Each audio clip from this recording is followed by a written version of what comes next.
der lesen wir die Geschichte, dort schlimme Baby, genommen mit Philippa 4, Versen 18-20. Dort Baby hielt al wara, sagt Juanita zu ihrer Tante. Wat fehlt nu? Ik glaube hungert, sagt Tante Neida. Zij laat me immer klar weten, wann dort tijd is zum erforderen. Tante Neida ging nur de Prasch. En neem kleines Baby sehr läufttulich en fuschelt ganz nachtjes, so als Mama dort so fertig down. Baby Marcy wir noch nur 5 Wochen alt. Zij kon bloß rein nichts für sich selbst tun, kon zij. Vroeg Juanita, du musst alles tun für haar. Du musst haar abheben, antragen, fordern, boden, holen und drehen. Ist dort nicht so viel Arbeit für die? Ja, sagt Tante Neida, nu ist dort viel Arbeit. Marcy kann nu noch nichts tun. Sie verlässt sich ganz auf mich und ihre Papa, für alles, was fehlt. Ich muss immer durchsehen für haar, zum tun, was fehlt, Tag und Nacht. Als Juanita war thuis weer bei ihren Eltern, vertelt sie an alles von Tante Neida und ihr Baby. Kein Wunder, Tante Neida ist diese der immer so müde. Dort ist sehr viel Arbeit für haar. Sie muss rein alles tun für das Baby. Bloß nicht jaschen. Dort ist reich, lacht Papa. Aber dort wir nicht so lang drehen, dann wirst du krank so als Baby Marcy. Und dann müssten deine Mama und ich auch alles tun für die.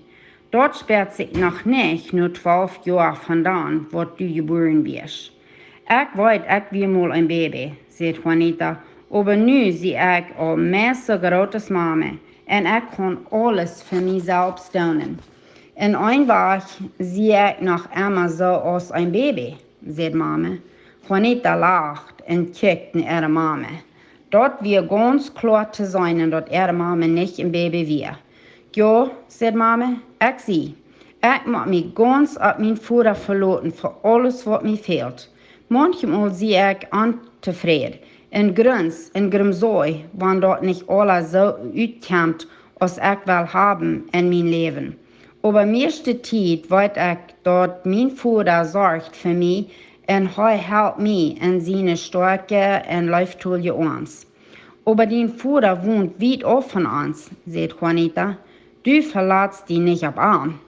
Ich glaube, deine Mama meint ihr himmlischer Vater, sagt Papa.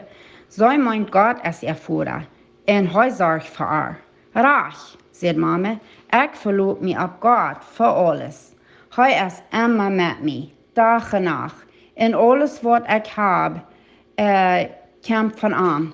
Er gibt mir alles, was mir fehlt. Und fertig gibt er mir viele Segnungen, was mir nicht unbedingt fehlen. Er ist ein guter, läuftulicher Vater für mich. So ist Gott für alle, die sich auf ihn verlassen, sagt Papa. Wenn wir denken an alles, was Tante Neida tut für ihr Baby, dann lässt uns dort nur sehr viel Arbeit. Aber denk mal an, Gott, uns lieber himmlischer Vater, der noch sehr viel mehr für uns. Fragen, hast du Familie, hast du eine Familie kleine Kinder? Oder kann die Familien mit kleinen Babys? Lässt dort nur sehr viel Zeit und Arbeit, was ein Baby verlangt? Wenn wir denken an, wie viel Arbeit ein Baby ist, dann soll wir sehr dankbar sein für alles, was unsere Eltern für uns deuten, als wir klein werden. Und wenn wir denken an alles, was Gott für uns tut, dann soll wir am loben und preisen dafür. Und wenn wir auch durch schwere Zeiten gehen, können wir uns ganz auf Gott verlassen. Er läuft uns und sorgt für uns. Er verspricht uns, dass er uns alles wird geben, was uns fehlt. Er ist uns himmlischer Vater und er verspricht, dass er wird für uns sorgen. Zum Auswendiglernen, Apostelgeschichte 17, Vers 28a. Dort wir leben, uns bewegen in Überhaupt durchsehend, es alle in Arm. Gott sorgt für uns. Sei Dank sein.